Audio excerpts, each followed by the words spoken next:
primeira vez que esse tema me veio, eu posso dizer que foi em torno de 2008. No Instituto dos Advogados de São Paulo, nós participávamos da Comissão de Direito do Trabalho, e esse tema já despertava uma atenção, já despertava dúvidas naquela época. Isso eu estou falando de mais ou menos 5 anos atrás. Nós tínhamos um programa de palestras voltado para estudantes de direito, e é curioso que ele sofreu uma mutação no nome, né? Ele, nos últimos anos, chamava-se PAC, né? Um nome aí meio complicado, era Programa de Atualização Curricular, mas também era melhor do que o nome anterior, que era PCC, que era Programa de Complementação Curricular. Então, né? Às vezes a gente tem que tomar muito cuidado com o nome, porque não sabe o que vai acontecer lá na frente, né? E vamos agora para a introdução desse tema. Eu imagino assim, o grupo econômico trabalhista ele não é um tema que vem sendo muito estudado, e digo do ponto de vista científico, em relação a obras que tratem apenas desse tema. Eu até trouxe alguns livros aqui, mas eu diria que existem 4 ou 5 obras, algumas mais gerais, que tratam sobre esse tema, tanto do ponto de vista material quanto do ponto de vista processual. E nós vamos ver essas duas aplicações na aula de hoje. Talvez os cursos de direito do trabalho, os cursos materiais, os tratados, eles acabem cuidando um pouco da matéria, mas não de forma específica, mas basicamente, aqui já adiantando algumas noções, como uma subespécie da figura do próprio empregador. O grupo econômico trabalhista ele está contido no parágrafo 2º do artigo 2º da CLT. Então, primeiramente, a importância do tema, uma importância acadêmica que já é presente. Não existe muita coisa escrita sobre o tema e é algo que vem em constante evolução. Outra coisa, existe uma obra muito conhecida que chama-se Acesso à Justiça. Eu sei que o meu colega Daniel Garbo, que está aqui na plateia, já leu essa obra, por indicação, espero que tenha gostado e que não tenha sido uma gafe aí ter indicado para ele, né? E nessa obra, que foi escrita por 2 autores, um Mario Capelletti, um dos grandes processualistas italianos da linha de Calamandrei, Chiovenda, Carnelucci, e outro Brian Garf, americano, professor de direito, se não me engano, de Harvard ou de Yale. E essa obra, que foi traduzida para o português pela ex-ministra do STF, Ellen Grace, ela aponta uma situação que envolve o processo. Então, Capelletti e Garf falavam o seguinte, que o processo ele passou por diversas ondas, de forma geral, nos sistemas processuais, basicamente nos sistemas ocidentais, que servem de inspiração para o nosso.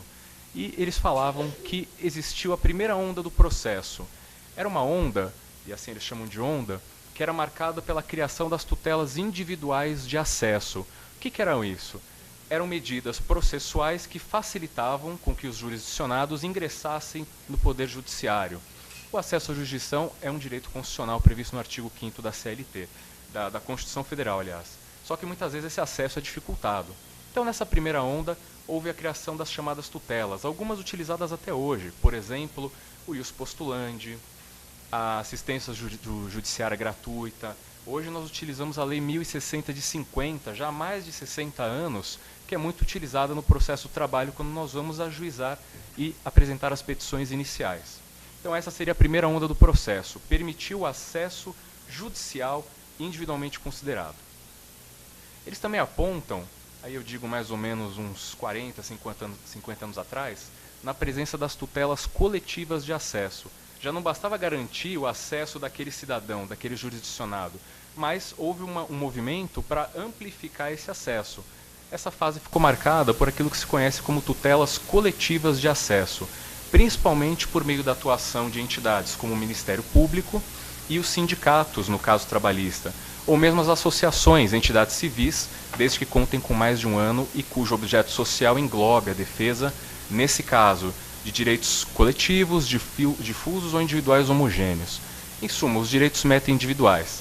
Garantiu-se o acesso individual, agora amplificou-se para o acesso coletivo, e a gente chega agora no ponto que importa para o estudo do grupo econômico trabalhista. Não basta se garantir o acesso do cidadão e de uma coletividade. Basta, aliás, é necessário que se cumpram 2 pilares aqui, que se tem verificado que o seu não atendimento implica na configuração da própria injustiça. Primeiro, é necessário que o sistema garanta a celeridade processual. Segundo, é necessário que o sistema garanta a efetividade, a concretização daquela sentença, daquela decisão transitada em julgado em algo efetivo. É aquela história. Eu não sei quantos aqui militam na área trabalhista, mas é muito complicado quando nós ajuizamos uma ação, ganhamos, não cabe mais recurso, fica aí 10, 15 anos para executar.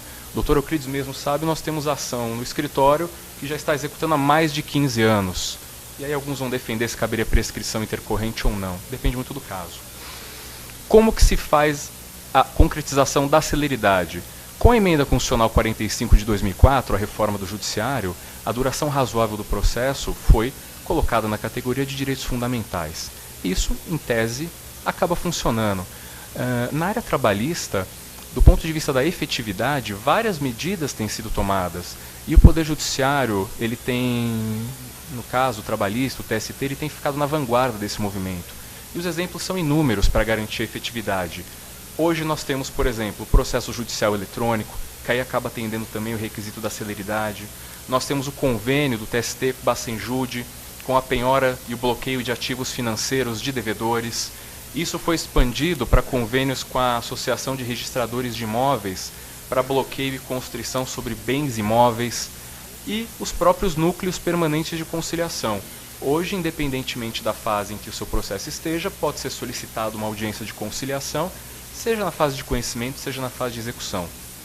Então, eu gostaria de ressaltar isso, porque a figura do grupo econômico trabalhista, além do interesse acadêmico, vai servir muitas vezes como fator, aquele diferencial que vai fazer, que vai trazer essa diferença entre o sucesso numa demanda e o insucesso, entre a realização material daquele direito que o cliente postulou em juízo e aquela execução que se arrasta e que, para os advogados, até porque nós temos uma função de meio, acaba sendo muito frustrante, porque a gente acaba trabalhando e mais duro do que não conseguir receber os nossos honorários é ver que o nosso cliente, que tinha razão, não conseguiu concretizar aquele direito do ponto de vista monetário. Então essas são algumas situações que merecem destaque. Vamos passar rapidamente para que nós entendamos exatamente os reflexos e as aplicações do grupo econômico trabalhista. Nós temos que voltar um pouquinho na teoria geral das obrigações.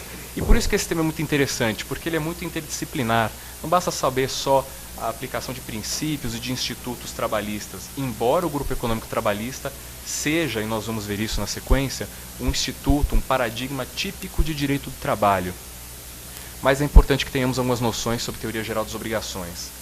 Essa classificação de teoria geral das obrigações que eu apresento aqui é uma teoria que já é antiga e vem sendo muito utilizada na doutrina civil. É uma classificação que veio inspirada pelo próprio direito romano e até pela sua grande juridicidade e coerência é utilizada até hoje. Então, basicamente, obrigações. Então, vamos ver. Os direitos, eles podem ser exercidos sobre a pessoa. Seria basicamente a classificação dos direitos da personalidade, garantidos aqui, previstos basicamente pelo artigo 5º da Constituição Federal, embora não sejam fundamentais apenas os direitos do rol do artigo 5º, mas é muito importante que haja, e isso é uma tendência que vem desde a Constituição Mexicana de 17, ou a Constituição de Weimar de 19 na Alemanha, eles têm uma importância muito grande para que haja aquilo que se chama de constitucionalização dos direitos fundamentais e sociais. Então, direitos de personalidade, direitos exercidos sobre a pessoa. Direito à vida, direito ao nome, direito a uma existência digna. E muitos defendem que todos seriam decorrência do direito à dignidade da pessoa humana, que é um fundamento dos Estados democráticos de direito. Além disso, existem os bens dotados de determinado valor econômico, aqueles bens cujo titular exerce sobre determinados bens, seriam os direitos patrimoniais. E aqui nós vamos ter uma diferença muito grande, porque a doutrina entende que direitos decorrentes do contrato de trabalho não seriam direitos patrimoniais, seriam direitos indisponíveis. Por isso que a gente tem um pouco de dificuldade de emplacar a lei de arbitragem para direitos trabalhistas, embora isso comece a ser admitido agora. Além disso, pela classificação, nós temos aqueles direitos que envolvem o poder de sujeição de uma determinada coisa ao seu titular. Seriam os direitos reais, basicamente direito à posse, direito à propriedade. Embora eles exerçam uma situação de sujeição perante terceiros, eles não são absolutos. embora os sistemas jurídicos durante muitos anos tenham estabelecido que o direito à propriedade fosse justamente o direito absoluto, o direito primordial.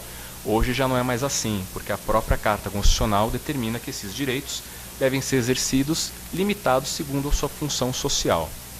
Por fim, nós temos aqui o que vai interessar para a aula de hoje, que são aqueles direitos que envolvem atos positivos e atos negativos. Atos positivos, dependendo do tipo de obrigação que se estabeleça. Uma obrigação de dar, de fazer, de prestar um serviço. E os negativos, geralmente aquela situação que envolve uma abstenção, não fazer alguma coisa. Seriam os direitos obrigacionais que são importantes para o nosso tema de hoje. Além dessa teoria geral, existem alguns caracteres ou características gerais das obrigações. Primeiro, existem os elementos sujeitos, credor e devedor. No caso do grupo econômico, aqui já adiantando, a obrigação que existe é a obrigação solidária.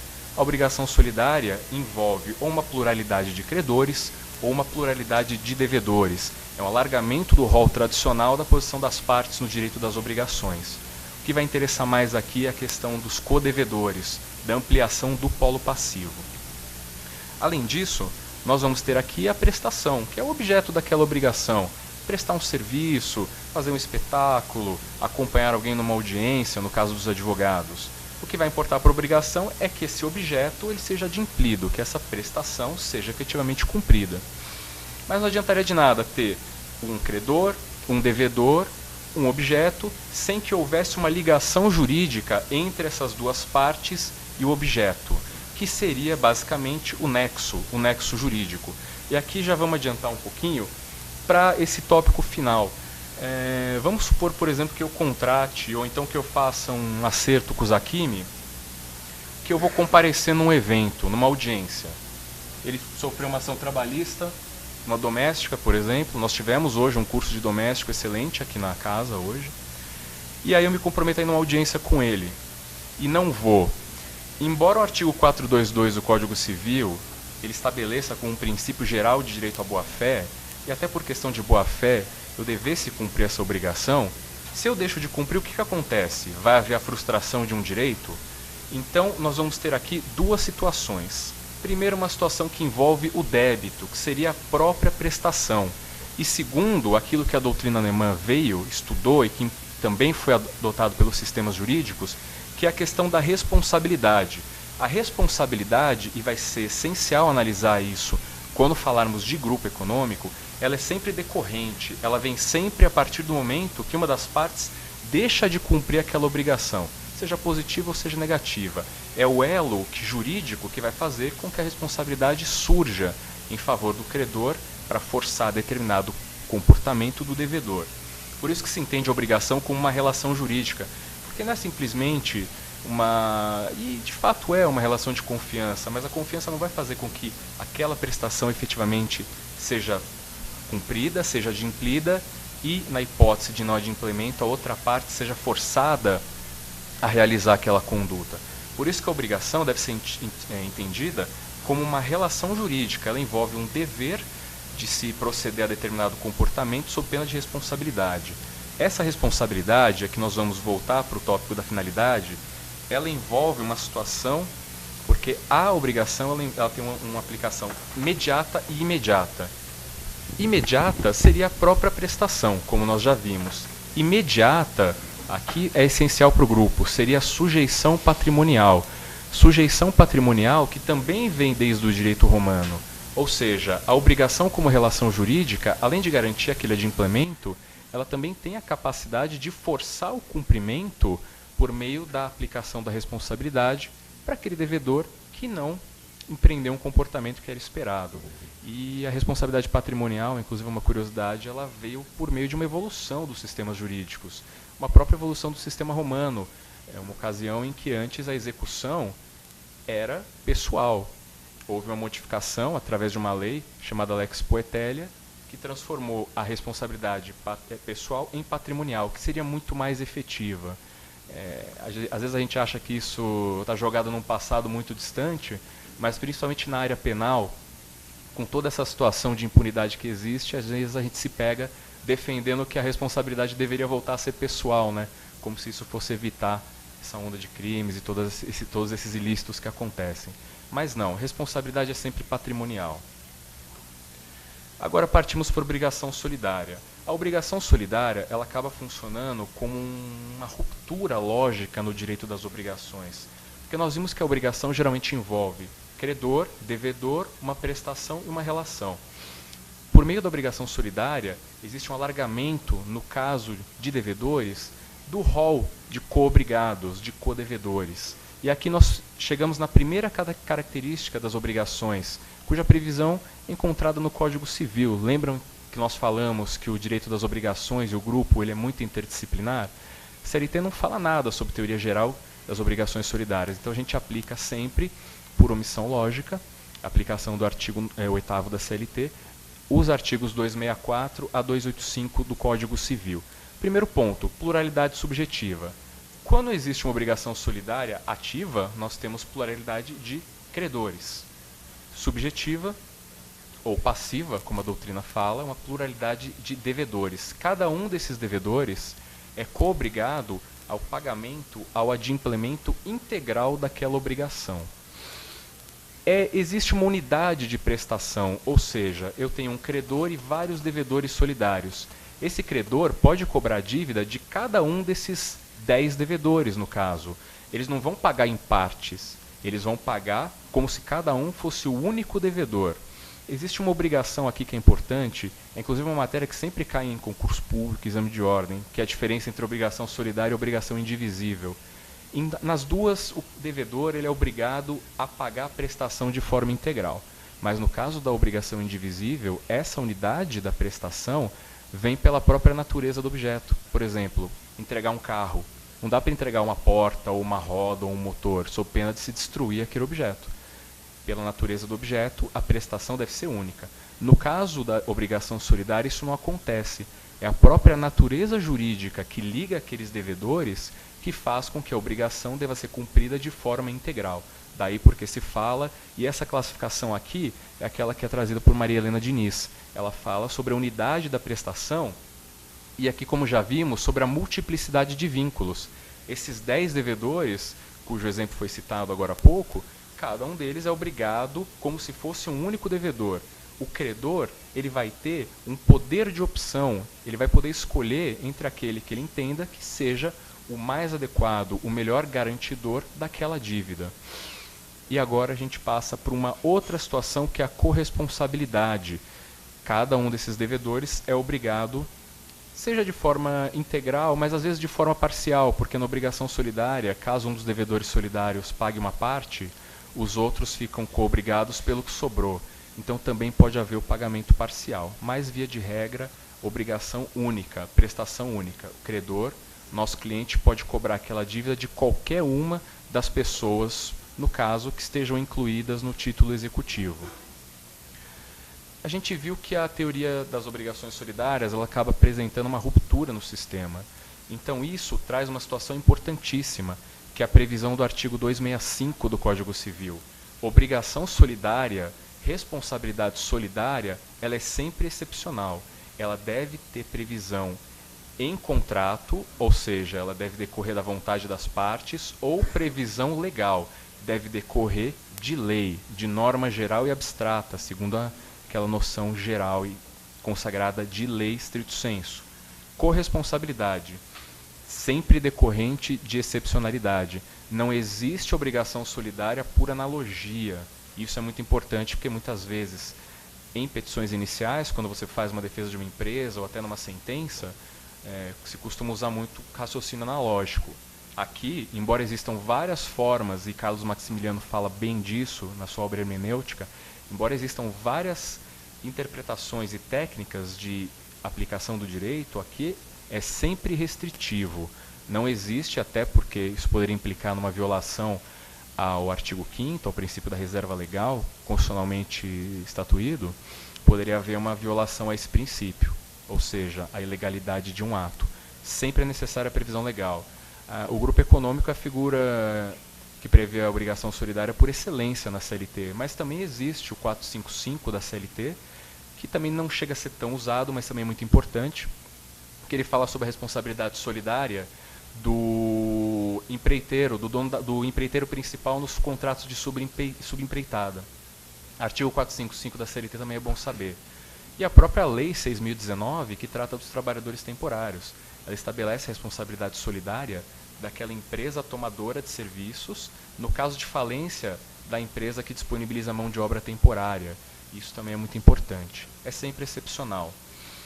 Visto isso, nós vamos ter aqui, nós já vimos essa relação poder de opção, prevista no artigo 275 do Código Civil, e nós vamos ter uma situação muito interessante, muito importante, não só para as obrigações solidárias no aspecto geral, mas no grupo econômico trabalhista, que é a questão da formação de uma relação dupla, de um chamado microsistema decorrente da obrigação solidária. É uma relação orgânica que tem um aspecto interno e um aspecto externo. Como é que é o aspecto externo? A partir do momento que aquela obrigação é cumprida, ela se extingue entre os demais devedores solidários e aquele credor. Então, por exemplo, nosso colega aqui é um credor e todos nós somos devedores solidários. Ele cobra de mim, eu pago a dívida. Essa responsabilidade solidária e coobrigação que existiria do Zaquimi e do Euclides, para você ela desaparece. No mundo externo ela não existe mais porque você teve aquela prestação unitária recebida, que nós já vimos no slide anterior.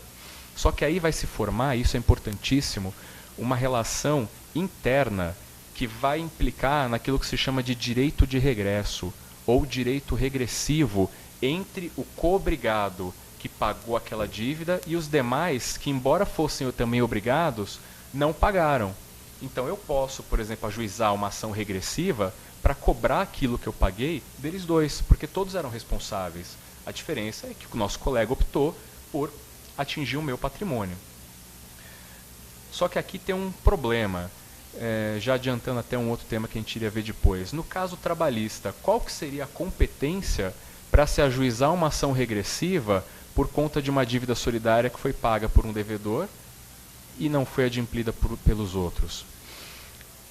Eu até busquei pesquisar esse tema, mas tive até o auxílio do nosso colega aqui presente, brilhante advogado, o Dr. Bruno Trapanotto, e a gente não conseguiu achar uma resposta.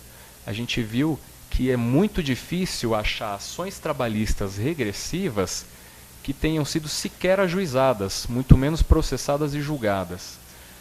Lembram que nós falamos da emenda constitucional 45, a chamada emenda da reforma do judiciário? Ela ampliou de forma muito ampla a competência da Justiça do Trabalho, artigo 114 da Constituição Federal. A Justiça do Trabalho passou a não julgar, a processar e julgar ações decorrentes só da relação de emprego, mas sobretudo da relação de trabalho. Porque a relação de trabalho ela vem antes da relação de emprego. Emprego é uma espécie, é o trabalho subordinado, mas o trabalho pode ser feito de várias formas. Pode ser feito de forma temporária, pode ser feito no âmbito doméstico, pode ser feito inclusive com autonomia. Nós temos hoje várias legislações que regulamentam o trabalho de profissionais liberais. Lei 6.530, corretor de imóveis, situação do representante comercial, o nosso Estatuto da OAB, que regulamenta a atividade do advogado também, seja empregado, seja autônomo, como profissional liberal.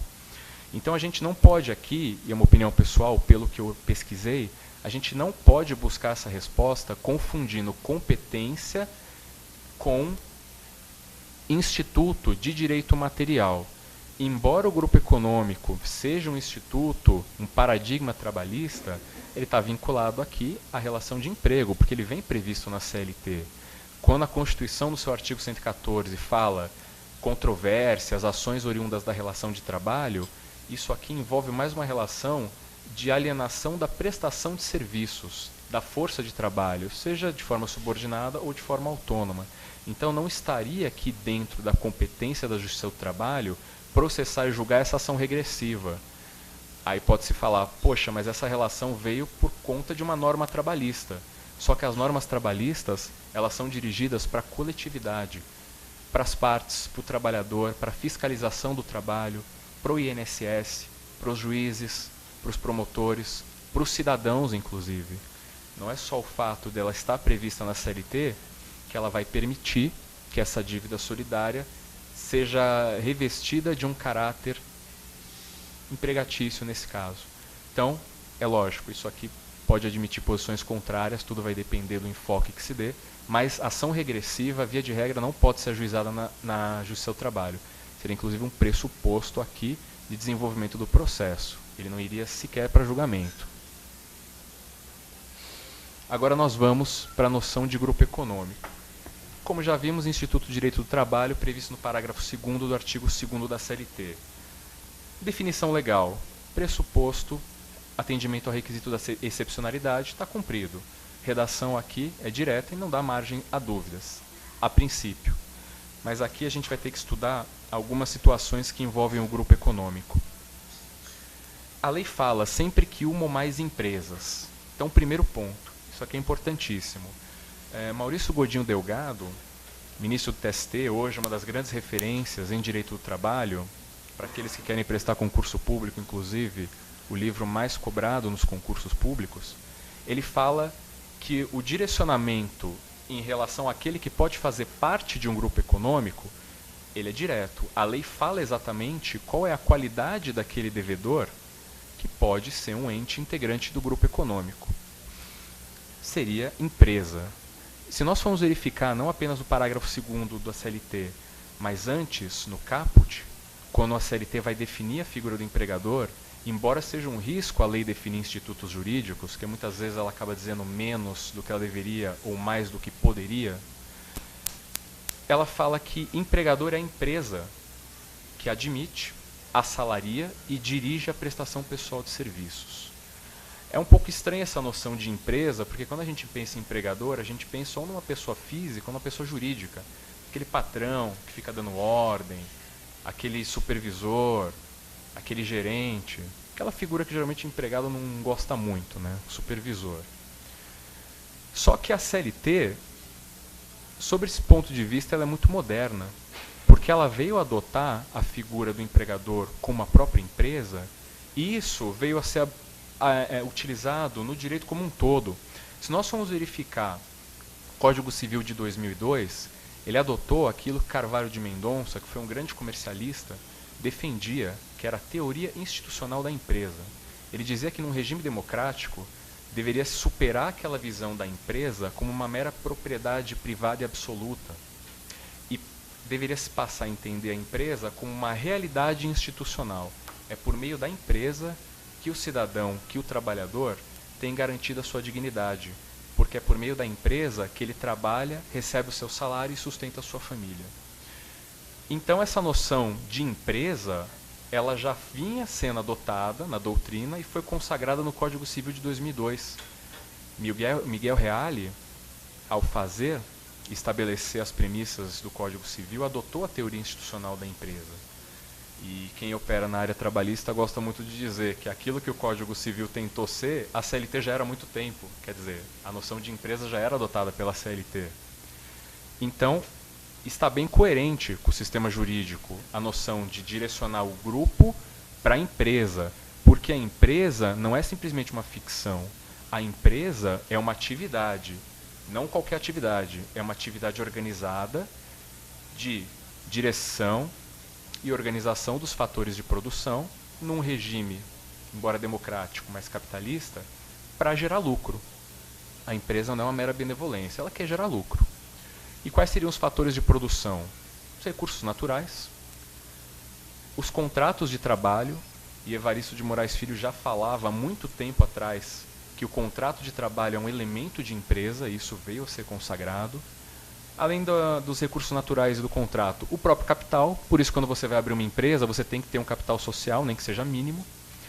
E hoje em dia, por conta da evolução que houve nas relações sociais, nas relações humanas, sociedade da informação, como é conhecida hoje, o conhecimento, a tecnologia também seriam um dos grandes fatores de produção. E quem que é o empresário? É aquele que organiza esses fatores e desempenha essa atividade de forma profissional. Artigo 966 do Código Civil. Então, a CLT acerta quando ela fala que aquele que pode compor um grupo econômico ou ser responsabilizado como devedor solidário seria a empresa. Só que acontece um problema. Será que só a empresa, aquela pessoa jurídica que produz, que fabrica, que gera lucros, poderia ser responsabilizada? Isso aí também acabou criando uma dúvida muito grande, embora a resposta inicialmente parecesse óbvia, até por conta da interpretação restritiva. Eu fui verificar que o TST hoje, ele acaba ampliando essa noção de empresas. E isso é muito importante quando nós somos ajuizar petições iniciais para os nossos clientes. Então, quando você for advogar para um reclamante, essa ideia de expansão do sujeito que pode compor um grupo econômico é muito importante. Inclusive, uma tese pode ser uma tese nova que vai demandar uma resposta judicial. Isso também não tem sido muito explorado até agora, mas a partir de diversos julgados do TST admitindo essa ampliação, isso vai passar a ser muito estudado também. O que o TST fala? Que em determinadas situações, aquelas entidades que não são constituídas, cuja atividade não é revestida na modalidade empresarial, também poderiam ser consideradas integrantes de um grupo econômico. Quais que seriam essas entidades? Instituições beneméritas, instituições filantrópicas, associações, em suma, entidades sem fins lucrativos. Hoje em dia é muito comum, até por um movimento de sustentabilidade, de transparência, que os grupos econômicos tenham uma fundação, tenham uma instituição, uma entidade sem fins lucrativos. Então o TST ele passou a admitir, especialmente quando existe uma administração comum entre todas essas entidades e também no caso de desvio de finalidade, porque muitas instituições não lucrativas, elas não são lucrativas só no nome, mas elas desviam o objeto social e elas são fontes geradoras de renda, de lucro, mas que acabam se beneficiando de isenções ou imunidades tributárias. Eu vou dar um exemplo para vocês, é claro, está nome. Quais são os grandes grupos educacionais hoje em dia? As grandes redes de televisão, de rádio, de jornais, revistas, estão na mão de quem? Não são de empresas. Muitas vezes são de grupos religiosos, são de pessoas físicas, são de políticos. Só que elas geram renda. Outra situação, atividade hospitalar. É lógico, a atividade farmacêutica é uma das que mais gera lucro no mundo inteiro. Mas e as grandes redes de hospitais? Compra e venda de participação acionária em redes de hospitais, os hospitais das celebridades. Essas entidades geram lucro. Isso é muito comum, a gente vê no dia a dia. Várias empresas estão na mão de fundos de investimento, de investidores que não têm nem sede no Brasil. Às vezes é num paraíso tropical, num paraíso fiscal. Num país ou numa cidade com uma legislação tributária muito mais frouxa. E muitas vezes é difícil você saber quem que é dono do quê.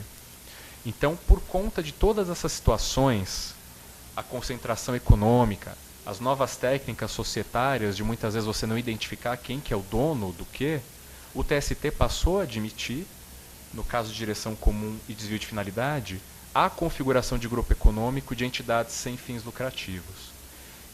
E também se baseia nisso, salvo engano, no próprio parágrafo 1º do artigo 2º, que equipara alguns empregadores às empresas. Embora não sejam empresas, são os chamados empregadores por equiparação.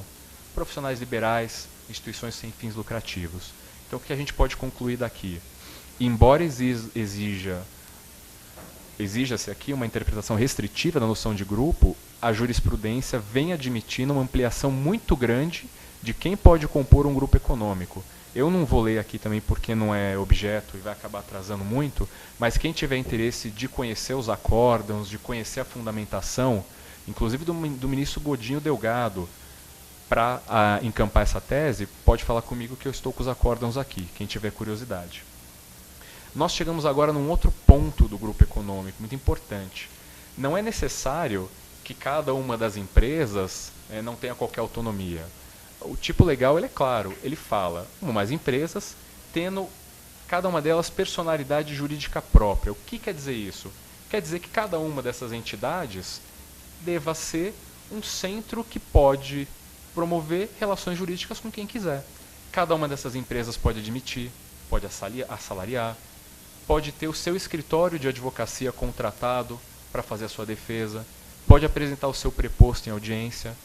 Elas são obrigadas a entregar aquela prestação de forma única, mas cada uma é como se fosse uma pessoa jurídica independente da outra. É lógico que existe uma orientação comum, porque o grupo se orienta segundo uma determinada premissa. E aqui tem uma curiosidade e, modéstia à parte, até um erro que a gente acaba vendo muitas vezes quando as petições iniciais vão tentar emplacar a tese da solidariedade. Você pega um grupo, por exemplo, que às vezes tem 20, 30 empresas e eu quero responsabilizar todas essas. No caso de responsabilidade subsidiária do tomador de serviço, eu não tenho dúvida. Você deve, inclusive, limitar os períodos em que aquela pessoa prestou serviço para cada uma dessas empresas. Mas lembram que a gente falou do poder de opção no caso da obrigação solidária? Não quer dizer que eu preciso colocar todos os devedores solidários na minha petição inicial. E isso muitas vezes pode acabar servindo como uma armadilha, porque chega às vezes cliente no seu escritório e ele fala, olha, o meu empregador foi a empresa A, mas até para causar e para pressionar os outros, eu quero colocar todas as empresas aqui na petição inicial. 15, eu já vi petição inicial com mais de 20 réus, e cada um é um réu individualmente considerado. Primeiro, que vai ser uma coisa muito chata, porque para ajuizar uma petição inicial você tem que fazer o cadastro eletrônico. Você vai passar praticamente um dia inteiro fazendo o cadastro, com o risco de errar CNPJ e endereço. E aí você não consegue nem distribuir. Vai chegar aquele distribuidor chato que acha que é o juiz e vai falar, doutor, essa daqui o juiz vai indeferir, é melhor você mudar isso aqui. Na prática isso acontece. No caso da audiência, no processo do trabalho, existe aquilo que se chama de audiência una, que também é usada no juizado especial. O que quer dizer audiência una? Todos os atos processuais, e antigamente até a sentença deveria ser dada em audiência. Então, a gente vai chegar o reclamante conosco, defendendo a causa, e aí a gente vai ter aquela sala de espera lotada, que você não consegue nem lugar para sentar. O assistente do juiz ele apregoa, e ele vai narrar o nome do primeiro réu e dos outros 19. Além disso, você vai chegar na sala de audiência e não vai ter nem lugar para sentar, porque cada empresa, como pode ter os seus próprios negócios, pode contratar um escritório e levar o seu preposto. Pode ouvir até 3 testemunhas. Audiência una.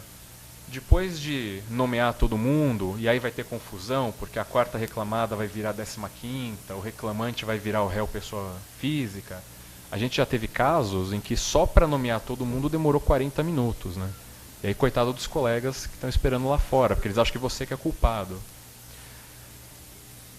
Aí não tem acordo, porque geralmente a ação que envolve grupo econômico dificilmente tem acordo, porque cada um vai querer contestar a sua responsabilidade. Nós vamos ver por quê. Então eu tenho lá 20 defesas para me manifestar. Excelência, poderia me dar um prazo? Aí o juiz olha para você e dá aquela resposta, doutor, 10 minutos. Então eu vou ter 10 minutos para me manifestar sobre 20 defesas, é menos de 1 minuto por defesa.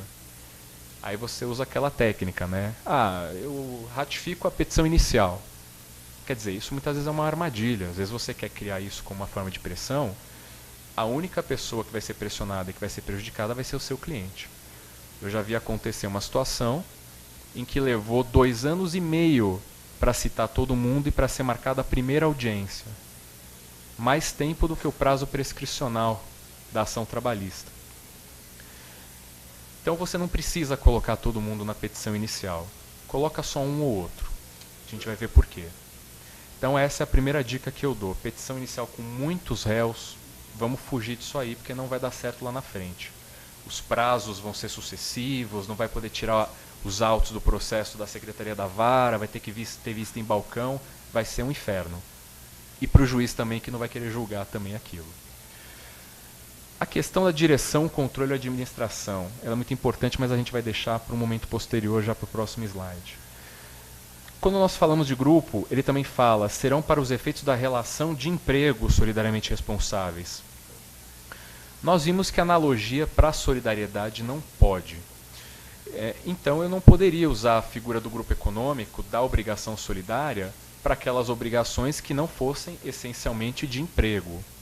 Ou seja, se a sua lide trabalhista envolver uma prestação de trabalho apenas, um corretor que cobra uma comissão, alguém que prestou um serviço, que cobra um valor, uma responsabilidade, você não pode, por analogia, usar a figura do grupo econômico. Isso é típico de direito do trabalho no caso de relação de emprego. A gente precisa ter em conta que o grupo econômico ele foi previsto pela CLT, que esse ano fez 70 anos. Ele é desde 43. A CLT e o próprio grupo são praticamente inspiradas, são um reflexo da Carta do Trabalho, Carta del Lavoro do regime de Mussolini na Itália. Então a gente tem aí a figura do grupo econômico há mais de 70 anos no direito do trabalho brasileiro, numa sociedade que era basicamente rural, que não era a sociedade da informação, não existia o fenômeno da concentração econômica, concentração de capitais e nem da volatilidade.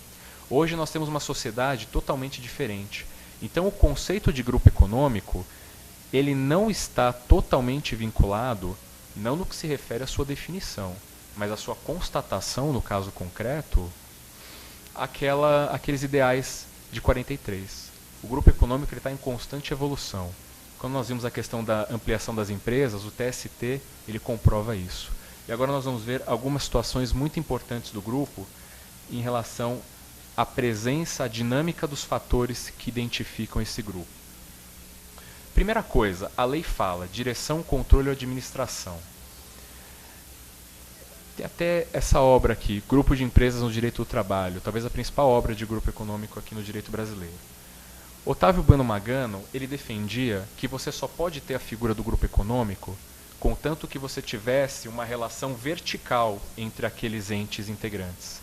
Seria necessária a presença de alguém que subordinasse todos os demais, que controlasse todos os demais de uma forma ou outra. Na prática, isso é feito por meio de uma empresa chamada holding, que é uma empresa de participação, cuja única função é deter participações acionárias em outras sociedades. É o centro de comando, geralmente a empresa na qual vai existir o conselho de administração, em que vão estar registrados os diretores, os presidentes, os vice-presidentes. Ele adotava uma posição muito estrita em relação ao grupo econômico, praticamente literal. Era necessário, isso aqui é importante, um regime de subordinação entre as empresas. Nós vimos que a CLT é de 43. Será que houve alguma evolução nesse conceito nesses últimos anos? Pois bem, surgiu uma outra posição, principalmente depois de 73, 30 anos depois da CLT, que veio quando se falou no grupo econômico rural. A lei do trabalhador rural, ela falou que o grupo econômico trabalhista ele poderia ser constatado não só quando existisse uma relação de subordinação entre os entes, mas uma relação horizontal, uma mera relação de coordenação de interesses. Eu não precisava necessariamente que um mandasse no outro. Bastaria que cada um exercesse a sua atividade, o seu objeto social, mas que houvesse simplesmente um interesse comum, um objetivo comum desse grupo. E isso, basicamente, criou uma outra posição na doutrina e na jurisprudência. Em relação à primeira posição, até para quem tiver interesse, o próprio professor Magano. Em relação à segunda, que admite a presença do grupo econômico por meio de uma mera relação de coordenação entre aqueles entes, cito, por exemplo, a Amaury Mascaro Nascimento e Edilton Meirelles. Também é uma obra recente, que tem sido muito adotada, que fala sobre o grupo econômico trabalhista. Foi a dissertação de mestrado do Dr. Edilton na PUC de São Paulo. Foi publicada pela LTR. Qual que é o conceito moderno de grupo econômico hoje em dia? O que houve foi uma adoção dessa segunda posição, que fala da coordenação. A jurisprudência adotou essa ideia. Então, quase a maioria da jurisprudência ela vai admitir o grupo econômico quando se constata, no caso concreto, não apenas a direção, a administração ou controle, mas a mera presença da coordenação.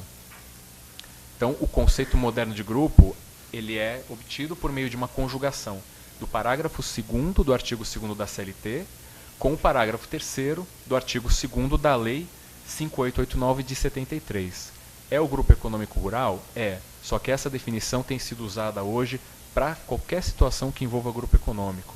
É inclusive uma posição muito mais moderna e que vem sendo, assim, eu acredito que daqui a uns anos vai ser a única definição que venha a ser adotada. Ok, houve uma evolução muito grande. Como que se constata o grupo econômico? Ou seja, o grupo econômico ele vai decorrer de uma situação de fato ou de uma situação jurídica. Quer dizer, a mera conjugação daquele caso concreto mesmo que isso não dependa necessariamente da vontade das partes, vai poder ser utilizada para caracterizar o grupo? Ou eu vou ter que ter, por exemplo, um instrumento societário que revele que aquilo é um grupo? Porque hoje em dia os grupos, eles vivem muito da publicidade. Você vê, qualquer lugar que você vá, empresa X, uma empresa do grupo Y. Isso é uma coisa que muitas vezes acaba dando uma confiança maior, né, para aquela marca. A noção do grupo, ela está muito arraigada à confiabilidade que os consumidores depositam numa marca. Muitas vezes, em vez de você comprar alguma coisa de alguém desconhecido, você vai querer comprar daquela empresa que pertence a um grupo econômico. Muitas vezes um grupo econômico internacional. E o Brasil hoje tem grupos econômicos que atuam fora do país também, cada vez mais. Bom, quem vai trazer essa resposta para a gente é Maurício Godinho Delgado novamente. Ele fala que o grupo econômico ele vai ser constatado por meio de uma situação de fato. Ele independe, ele prescinde da sua institucionalização formal cartorial. Ou seja, independentemente da vontade daqueles entes em compor um grupo, em fazer um documento, um protocolo, uma carta de intenções criando esse grupo, independentemente dos registros societários desse grupo, o juiz, no caso concreto, se houver a presença naquela relação jurídica de subordinação entre as empresas ou coordenação, mesmo contra a vontade dessas empresas, ele vai poder declarar a existência do grupo econômico trabalhista. E, muitas vezes, o grupo econômico trabalhista envolve uma situação judicialmente controvertida. Aquelas pessoas que são colocadas na posição de codevedoras, elas controvertem isso e levam essa discussão até o TST. Então, muitas vezes, essa responsabilidade ela não é desejada, ela não é querida, embora você possa ter um instrumento societário prevendo a solidariedade. Lembrem-se, o artigo 265 do Código Civil que fala que a solidariedade pode decorrer da vontade das partes. Eu posso fazer um grupo em que todos sejam solidários. Mas hoje o grupo econômico ele vai ser constatado por uma situação de fato, não uma situação jurídica. Mesmo que o meu cliente não queira, mesmo que eu não queira, dependendo da dinâmica em que se desenvolver aquela relação, vai haver sim a qualificação daquela situação jurídica como grupo econômico trabalhista, com todas as repercussões que as obrigações solidárias geram. Qual que seria então o fundamento, o grande fundamento de existir um grupo econômico trabalhista? Basicamente, a figura do grupo econômico surge pela aplicação dos princípios de direito do trabalho. O principal princípio, segundo Sérgio Pinto Martins, o princípio do qual decorrem todos os outros, o princípio da proteção. É aqui uma curiosidade histórica. Esse princípio ele vem sendo discutido já há muito tempo, porque ele representou uma ruptura naquela teoria clássica das obrigações civis, de que os negócios jurídicos eles eram desenvolvidos entre partes em condição de igualdade. Desde a Revolução Francesa, em 1789, que levantou aquelas bandeiras da liberdade, da igualdade, da fraternidade, isso no fundo era uma falácia. Essa igualdade e a liberdade era para que a burguesia desenvolvesse os seus negócios. Com o passar do tempo, se verificou que no caso das relações de trabalho, isso não existia, isso era uma ficção. Por isso que foi necessário, até por conta da Constituição Mexicana e da Constituição de Weimar que nós vimos, que por meio da constitucionalização dos direitos sociais e das próprias declarações de direito da OIT, fosse criado um sistema jurídico que igualasse a posição entre empregado e patrão. Ora, se a legislação internacional de trabalho, do trabalho, aliás, ela pressupõe que existe uma situação de desigualdade entre empregado e empregador, naquela situação imediata entre as duas partes, será que essa desigualdade não é muito maior quando se fala de um trabalhador e de um grupo econômico? A gente está falando de um trabalhador e de um grupo internacional, de um grande grupo bancário, de um grande grupo automobilístico. Ou seja, a evolução da figura do grupo econômico, ela trouxe aqui uma repercussão maior. Ela acentuou a condição de desigualdade que existe entre o empregado e o empregador, o grupo como empregador. Então, é um dos fundamentos que justificam a solidariedade, esse alargamento no rol de devedores em relação àquele credor. Fora isso, o princípio da primazia da realidade. Nós vimos que o grupo pode ser constatado por uma situação de fato. E o princípio da primazia da realidade, que uma curiosidade, quem atribuiu esse nome foi um jurista uruguaio, Américo Plá Rodrigues, já falecido há pouco tempo, que atribuiu uma nova nomenclatura ao princípio do contrato realidade, que que Mário de la Cueva, um jurista mexicano, já falava. O que quer dizer isso? Mais vale a realidade dos fatos do que a realidade dos atos. Mais vale aquilo que acontece na prática do que aquilo que consta dos documentos, do que aquela anotação na carteira de trabalho, do que muitas vezes aquele contrato de autônomo que você faz, mas que esconde uma relação subordinada. Ou seja, mais vale a realidade, aquela dinâmica estabelecida entre os entes do grupo, do que a situação jurídica. Por isso que é uma situação de fato. Também é uma decorrência do princípio da primazia da realidade. Princípio da despersonalização, porque com o passar do tempo a figura do empregador começou a ficar muito difusa. Você não sabe hoje quem é o seu empregador. Antigamente era o dono da fábrica. Hoje você não sabe, existe uma cadeia de comando muito intensa. Você pode saber quem que te dá ordem, quem que é o diretor, quem que é o gerente, mas você não sabe quem que é o dono do negócio. O dono do negócio muitas vezes é uma pessoa jurídica que é dona de um outro negócio, que é dona de um fundo, que é dona de um acionista, que é propriedade de um acionista. Então a noção do empregador ela ficou muito difusa. E, como nós já vimos, o que importa não é a presença imediata daquela pessoa, mas a empresa, que é o empregador, segundo a teoria institucional encampada pela legislação do trabalho e pelo próprio caput do artigo 2º da CLT. E o outro fundamento que nós vemos muito, inclusive, nas fundamentações utilizadas pelas sentenças e pelos acórdãos, quando há a atribuição da responsabilidade solidária. Quem que se beneficiou do trabalho prestado por aquele empregado? Seria aquele empregador imediato, aquele que assinou a carteira? Na verdade, não. Quem se beneficiou foi o próprio grupo. Houve aí uma presunção de benefícios em prol do grupo por conta daquele trabalho que foi prestado por um empregado. Então, em resumo, esses seriam os 4 princípios que fundamentam o grupo econômico no direito do trabalho. E visto isso, a gente vai passar agora para uma das situações que eu reputo que talvez sejam as mais importantes que envolvem o grupo econômico, que é a abrangência processual do grupo econômico trabalhista. Embora não seja só do ponto de vista processual que a gente teve que estudar. Os senhores podem ser contratados por uma empresa para fazer um parecer, para saber, para dar uma opinião legal, se aquela situação jurídica envolve o risco de existir solidariedade entre o seu cliente e uma outra empresa, como é que ficaria a aquisição de uma empresa por outra, qual que é o limite de capital social que eu posso comprar ou não.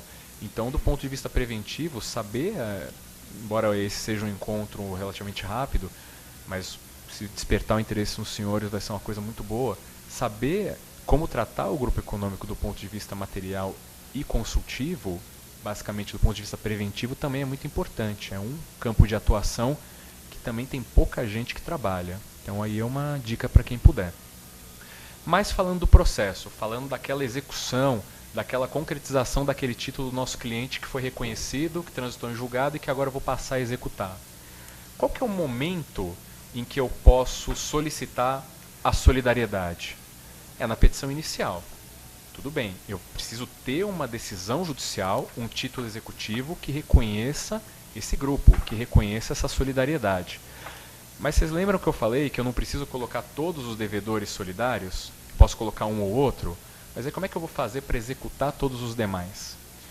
A questão da posição do devedor solidário na execução, até o ano de 2003, ela era um pouco tranquila, porque existia uma súmula 205, e na época não era nem chamada de súmula, era conhecida como enunciado 205 do TST, na qual o tribunal falava que para que houvesse êxito no direcionamento da execução contra um devedor solidário, no caso de o fundamento ser grupo econômico, esse devedor que eu pretendo acionar, ele deveria ter constado lá atrás da fase de conhecimento. Ele teria que ter sido citado, ele teria que ter comparecido numa audiência, oferecido proposta de acordo, oferecido, de repente, uma prova pericial, contestado cálculos, recorrido, importantíssimo. Ou seja, aquele devedor ele deveria ter lançado mão de uma resistência jurídica à pretensão do autor, segundo aquele conceito de lide clássico de Canelucci. Isso aí era tranquilo, não havia muita dúvida. Se a obrigação já era feita em relação às partes, para ser executado eu preciso ter participado do processo. Era até meio óbvio isso. O problema é que houve um instrumento, uma resolução 121 de 2003, que acabou revendo várias súmulas, várias orientações jurisprudenciais no TST, e surpreendentemente acabou cancelando a súmula 205. Ora, se existia uma súmula dizendo que o devedor solidário não poderia ser incluído só na execução, contrário senso, o TST passou a admitir a presença desse devedor sem que ele tenha constado da fase de conhecimento. E isso acabou criando uma surpresa, porque era, teoricamente, até meio incoerente. Como é que eu vou executar alguém que não participou do processo? Como tudo no direito, isso aí acabou resultando no surgimento de duas posições. Uma seria uma posição chamada mais restritiva, que seria baseada inclusive nas próprias noções tradicionais de processo, porque o processo do trabalho, às vezes a gente acha que a CLT fala só de regra de direito material, só que a CLT trata de princípios, regras de direito material, processual e regras direcionadas à administração pública, ou seja, a fiscalização do trabalho. Por isso que ela é uma consolidação, porque na época de Getúlio Vargas ela pegou várias regulamentações e juntou tudo numa consolidação. Então a questão processual já era tratada na CLT. Ela não falava nada, então por aplicação até do devido processo legal, se entendia tranquilamente que tinha que ter a presença daquele devedor solidário. Essa era aquela posição restritiva e que até hoje algumas pessoas defendem. Sérgio Pinto Martins, Manuel Antônio Teixeira Filho, eles ainda chancelam isso. No processo civil até Humberto Teodoro Júnior, inclusive. Só que aí apareceu uma outra teoria, fortificada e robustecida pelo cancelamento da súmula 205, e começou a dizer o seguinte: não era necessário que houvesse a presença do devedor solidário. Esse devedor solidário ele poderia ser incluído só na execução.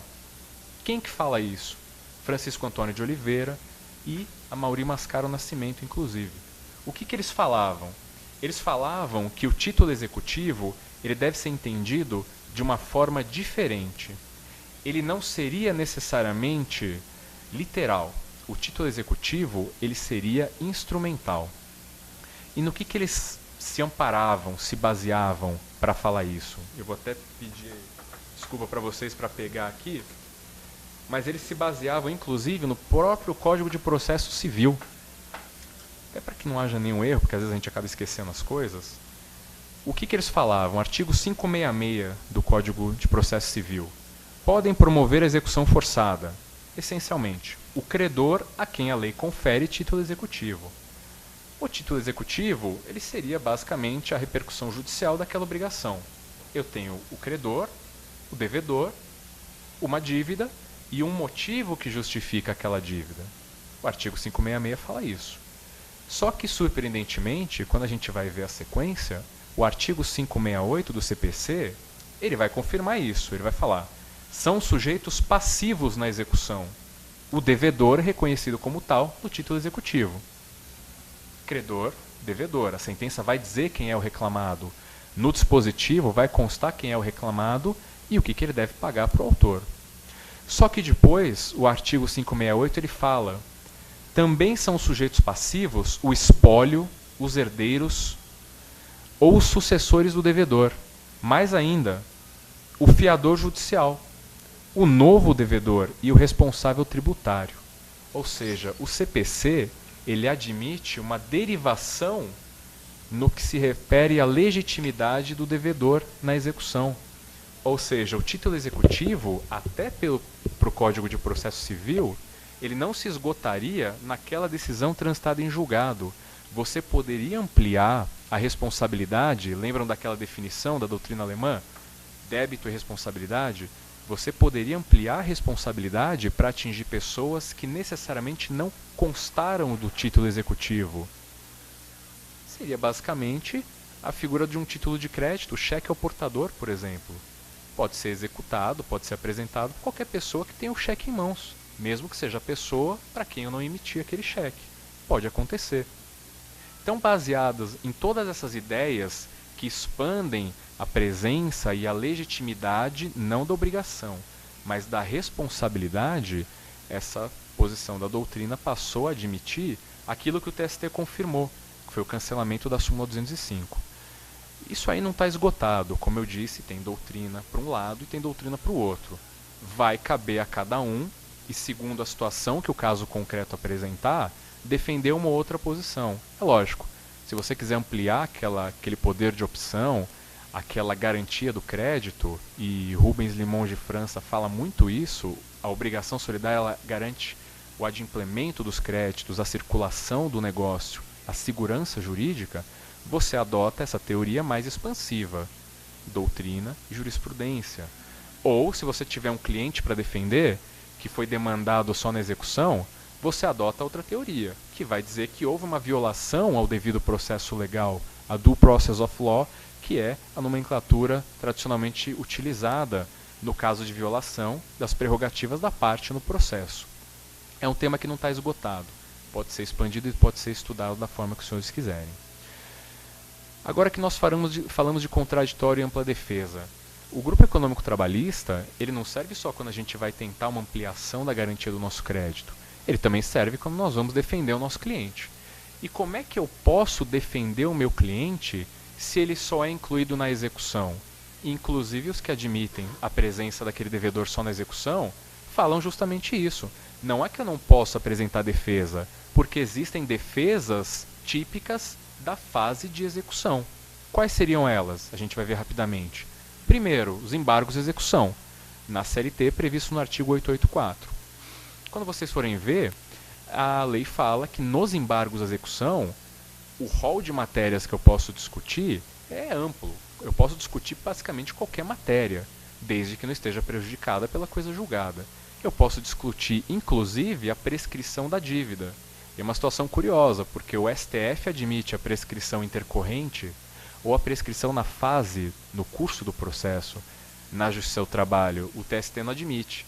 Então aqui a gente também vai ter uma divergência. Particularmente eu entendo que ela é admissível quando o ato é da parte, é exclusivo da parte, não quando se trata de ato oficial, cartorial, ato do juízo que não é cometido. Mas é uma outra discussão. Embargos de execução. Qual que é o problema dos embargos de execução? Ele só é admitido, e isso está previsto expressamente na lei, se o meu cliente garante aquela dívida. Ele foi acionado, ele garante a dívida, eu posso opor embargos de execução.